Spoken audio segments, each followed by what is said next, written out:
Friends எல்லாருக்கும் நன்றி. நீங்கள் கமெண்ட் பண்ணியிருந்தீங்க, ஃபீல் பண்ணாதீங்க, இவன் தேவையில்லை அப்படிலாம் சொல்லியிருந்தீங்க. அதுக்கெல்லாம் நன்றி. இப்போ ஒரு விஷயம் நடந்துருச்சு. என்னன்னா, வாடகை வீட்டில் தானே நாங்கள் இருக்கோம். ஏற்கனவே ஒரு தடவை போலீஸ் வந்துச்சு. சொன்னார்ல, நான் போலீஸ் கூப்பிட்ருந்தேன், இவன் இப்படி பண்ணிகிட்ருக்கான் அப்படின்னு. அப்போவுமே வீட்டுக்காரர் வந்து சொல்லிட்டு போனார், இனிமேல் போலீஸ்லாம் வரக்கூடாது. நான் வரக்கூடாதுன்னு தான் நினச்சேன் ஃப்ரெண்ட்ஸ். இவன் வந்து சரியாகவே வரமாட்டேங்கிறான். அன்னைக்கெல்லாம் அடிக்கிற மாதிரி இருக்கும். எப்படி சொல்கிறது, செக்ஸ் டார்ச்சர் வேணுமாம்மா, அது வேணுமாம்மா அவனுக்கு. நான் அது இல்லைன்னு நான் வந்து அந்த மாதிரி இல்லையாம்மா.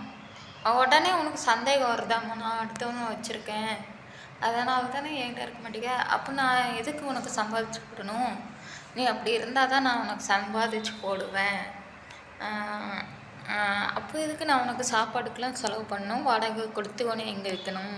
நீ அடுத்தவனுக்கு தானே வச்சுருக்க, அப்போ அடுத்தவன்கிட்டே போ அப்படி இப்படின்னு சொல்லி நீ அடிக்கிறதுக்கு வந்தா ஃப்ரெண்ட்ஸ். நான் உண்மையாக தான் இருப்பேன். இவன்கிட்ட எதுனாலும் நான் இவன்கிட்ட சொல்லிடுவேன். இதெல்லாம் பற்றி கூட நான் சொல்லியிருக்கேன். இதுலேருந்து காசு வரும், நம்ம நல்லா இருக்கலாம் அப்படிலாம் நான் எவ்வளவோ சொல்லியிருக்கேன் ஃப்ரெண்ட்ஸ். ஆனால் அதெல்லாம் அவன் காதில் விழாது. அவனுக்கு என்னை வந்து சீரழிக்கணும், என்னை வந்து பிச்சை எடுக்க வைக்கணும், அதுதான் அவன் லட்சியமாக இருக்குது. அந்த லட்சியத்தை சிறப்பாக பண்ணிடுறான்.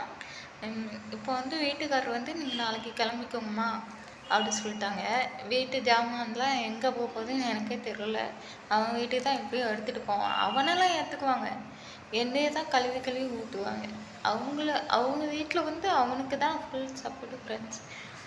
எனக்கு எங்கள் வீட்டில் சப்போர்ட் இல்லை ஃப்ரெண்ட்ஸ். நான் ஒரு பொண்ணை வச்சுருக்கேன், இந்த குட்டியமாக. நான் என்ன பண்ண போகிறேன்?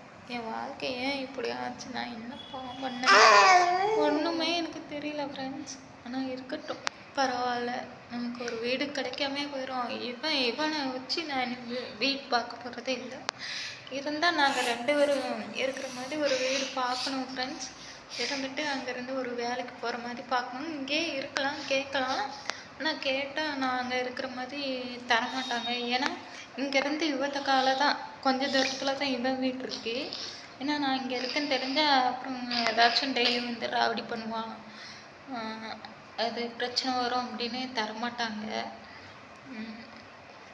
அதனால் வேறு வீடு தான் பார்க்கணும். சரி, பார்த்தா நான் வந்து இன்ஃபார்ம் பண்ணுறேன். நாங்கள் 2 பேரும் தான் இருக்கிறோம் ஃப்ரெண்ட்ஸ் அப்படின்னு. அப்புறம் எங்கெங்கே இருக்கணும் அதை அப்டேட் நான் உங்களுக்கு பண்ணுறேன். ஓகேவா ஃப்ரெண்ட்ஸ்? நீங்கள் என்னை வந்து தப்பாக நினைக்காதீங்க. எல்லாம் இவனால் தான். இவன் ரொம்ப குடிக்கிறான் ஃப்ரெண்ட்ஸ். குடிச்சிட்டு இப்படி பாருங்கள், தன்னறிவு இல்லாமல் வெளியே கிடக்குறான். பொண்ணை பற்றி கொஞ்சம் கூட ஃபீலிங் இல்லை. இன்னைக்கு வாடகை கொடுக்கணும், வாடகை கொடுக்காம அந்த காசில் குடிச்சிட்டு வந்துருக்கானே. இவெல்லாம் ஒரு அப்பனா? இவனுக்குலாம் என்ன, எதுக்கு கல்யாணம், எதுக்கு புள்ள, ஒன்றுமே எனக்கு புரியலை ஃப்ரெண்ட்ஸ். சரி, ஆனால் எல்லாத்துக்கும் நன்றி. நீங்கள் இருங்க, சப்போர்ட் பண்ணுங்கள் எனக்கும் பாப்பாவுக்கும். இதெல்லாம் எனக்காக இல்லை, நான் மீண்டும் மீண்டும் சொல்கிறேன், எனக்காக இதெல்லாம் கிடையாது. நான் இதுக்கு முன்னாடி நான் சேனலும் ஆரம்பித்ததில்லை. நான் என் பாப்பாக்காண்டி தான், என் பிள்ளைக்காக தான் நான் இந்த சேனல் ஆரம்பித்தேன். உங்கள் ஆதரவை கண்டிப்பாக தெரிவு பண்ணுங்கள். Thank you friends.